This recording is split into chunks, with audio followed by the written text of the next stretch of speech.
2024 সালের আগস্ট থেকে 2025 সালের ডিসেম্বর পর্যন্ত অর্থাৎ ইউনূস সরকারের আমলে সারা দেশে অন্তত 97টি মাজার, দরবার ও খানকায় হামলা হয়েছে। সেন্টার ফর সুফি হেরিটেজের রিপোর্ট বলছে এসব ঘটনায় 3 জন নিহত, 468 জন আহত হন, অথচ মামলা হয়েছে মাত্র 11টি।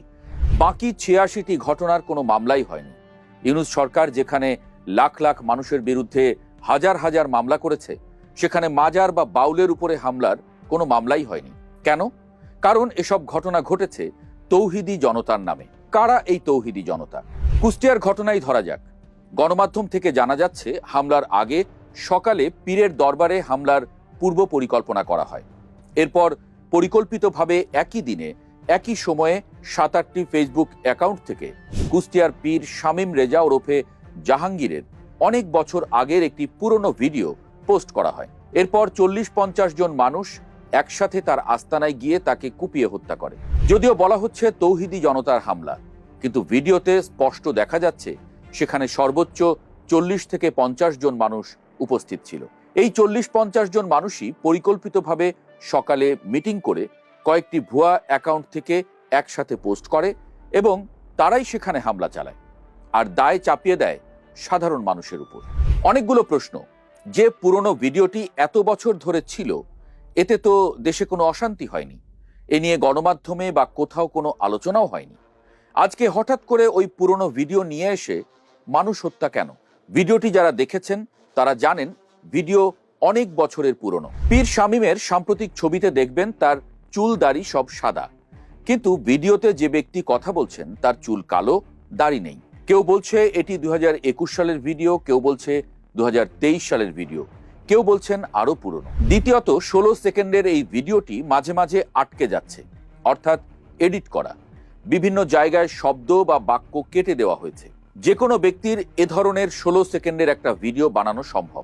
পুরো ভিডিওটি না পাওয়া গেলে তিনি আসলে কি বলেছেন তা বোঝা সম্ভব নয়। এর আগে বাউল আবুল সরকারের ক্ষেত্রেও কিন্তু একই ঘটনা ঘটেছিল। কবির লড়াইয়ের শুরুতে কিছু যুক্তি তোলা হয়, যা ধীরে ধীরে খণ্ডন করা হয়, কিন্তু সেই যুক্তিতর্কের মাঝখানের একটা লাইনের ভিডিও প্রচার করে তার অনুসারীদের উপরে হামলা করা হয়। আবার একই দিনে একই সময়ে 7-8টি ফেক আইডি থেকে পীর শামীমের সেই ভিডিও প্রচার প্রমাণ করে বিষয়টি পূর্ব পরিকল্পিত। এই আইডিগুলোর পেছনে কারা মিটিং করে সিদ্ধান্ত নিল যে দুপুর 2:30টায় আক্রমণ করতে হবে? আইটি বিশেষজ্ঞদের জন্য এটা বের করা খুব কঠিন কাজ নয়। প্রশ্ন হলো, কেউ কি তা করবে? দ্বিতীয় প্রশ্ন, পীর শামীম যত বড় অপরাধী হোক, তাকে হত্যা করার অধিকার ওই 40-50 জন মানুষকে কে দিয়েছে? ডক্টর ইউনূসের আমলে মামলা না হওয়া বা বিচার না হওয়ার কারণেই কি অপরাধীরা প্রশ্রয় পেয়েছে? এর দায় কি ডক্টর ইউনূস এবং তার স্বরাষ্ট্র উপদেষ্টা জেনারেল জাহাঙ্গীরের উপর বর্তায় না? তৃতীয় প্রশ্ন, হামলার সময় পুলিশ ঘটনাস্থলে উপস্থিত ছিল, কিন্তু তারা কোনো কার্যকর ব্যবস্থা নেয়নি। বলা হচ্ছে 5 আগস্টের পর পুলিশের মনোবল ভেঙে গেছে, মব করে পুলিশ হত্যা করা হয়েছে, কিন্তু তার বিচার হয়নি। তাই পুলিশ মবের বিরুদ্ধে আর কোনো ব্যবস্থা নিচ্ছে না। 2024 আগস্টের পর থেকে মব একটা নিয়মিত ঘটনা। প্রতি মাসেই কোথাও না কোথাও মব হচ্ছে। বর্তমান সরকারের আমলেও স্বয়ং বাংলাদেশ ব্যাংকের গভর্নরকে মব করে সরিয়ে দেওয়া হয়েছে। বাসসের প্রধান সম্পাদককে মব করে সরিয়ে দেওয়া হয়েছে। আর বাউল ফকিরের মাজারে মব করা তো নিয়মিত ঘটনা। গত সপ্তাহেই চাঁদপুরে সুলেমান পাগলার মাজারের মেলা বন্ধ করে দেওয়া হয়েছে। পরিসংখ্যান বলছে প্রতি সপ্তাহেই কোনো না কোনো মাজারে বা বাউল ফকিরের আস্তানায় হামলা হচ্ছে।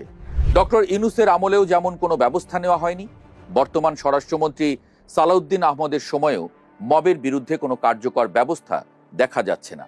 অপরাধীদের বিরুদ্ধে মামলা বা বিচারের উদ্যোগও নেই।